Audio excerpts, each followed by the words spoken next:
탄핵 기각이 아니라 각하되어야 한다. 유창종 변호사 45년생이고요. 전 서울중앙지검장을 지냈습니다. 중수부장도 지냈어요. 최고의 명검사였다라고 지금도 법조계가 기억하고 있는 그런 원로 법조인입니다. 유창종 변호사가 이번 대통령 탄핵 심판은 기각이 아니라 각하해야 한다. 그것도 헌법재판관 8명 전원일치로 각하해야 한다. 이렇게 주장했습니다. 그 이유를 3가지 들었습니다. 첫째, 비상계엄은 헌법이 보장한 대통령의 적법 권한이다. 통치행위에 해당되어서 사법심사의 대상 자체가 아니다.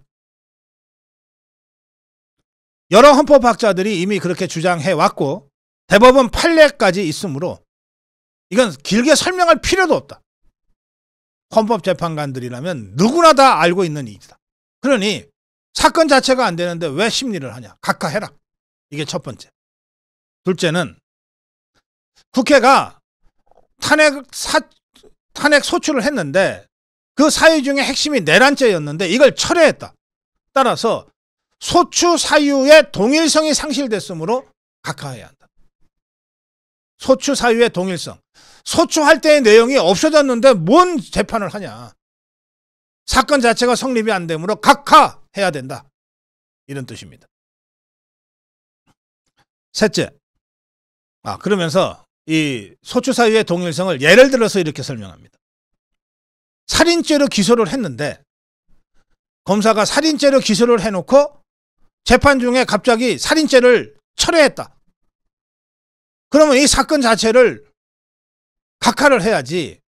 살인죄는 철회를 해놓고 기소는 살인죄로 해놓고 살인죄를 철회한 다음에 살인 과정에서 있었던 주거 침입이 있었고 재물손괴가 있었고 이러니 이거 갖고서 파면해달라. 이거 갖고서 유죄 때려달라. 이런 거 재판하는 재판관이 어디 있냐. 사건을 다시 돌려보내든지 해야지. 이런 예를 들었습니다. 세 번째, 헌재가 심리를 종결했는데 이게 심리 미진 상태에서 종결했다. 사실관계를 확인하고 따져봐야 될 게 얼마나 더 많은데 이걸 대충 해놓고 대충 덮어버렸다. 이런 상태에서 무슨 판결을 내리냐. 그냥 각하해버려야지. 사건 자체가 성립이 안 된다. 각하해야지. 더구나 헌재가 헌재법을 위반해서 위법하게 심리했고 피소추권의 방어권을 크게 제한한 것이 명백하고 심리 자체가 제대로 진행되지 않았던 상황을 종합하면 여기에 인용이냐 인용이냐 기각이냐라고 따지는 것 자체가 의미 없다. 이것은 각하해야 한다.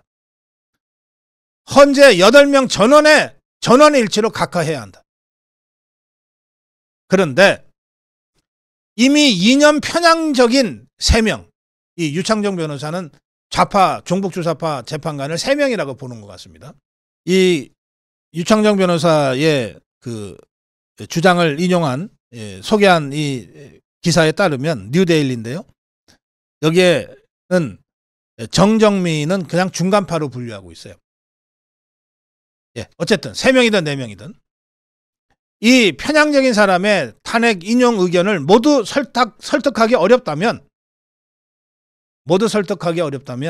기각 결정하면 되고 각하가 어렵다면 기각 결정하면 되고 그것도 어렵다면 변론 재개를 하면 된다.